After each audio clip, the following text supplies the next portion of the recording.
Hello, good morning. This is Papa Hens TV. Dumating na pala yung mga kamag-anak natin galing doon sa malaking bangka. Dinala nila yung mga huli nilang isda. Ayan. Galing kasi sa laot, ng palaot sila kagabi. Tawag muna sila ng backup kasi medyo mabigat yung ano nila. Ito namang isa, nagdala na ng mga gasolina, dadalhin doon sa malaking bangka. Natiran nila ng gasolina.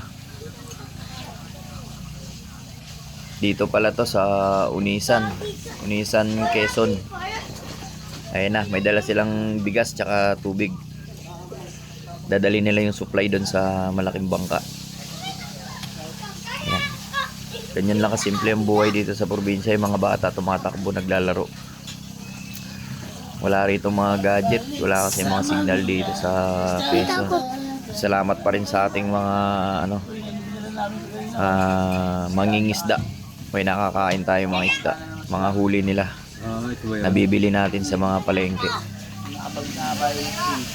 Mga bata naglalaro lang sa gilid.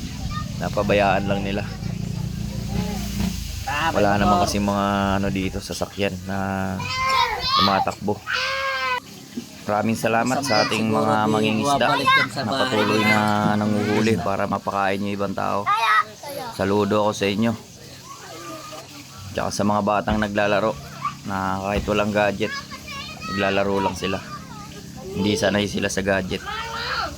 Kung ano yung pinamulatan noon, yun pa rin yung ginagawa nila. Ayun, maghahatid na pala sila doon ng mga supply sa malaking bangka. Sige, good luck idol.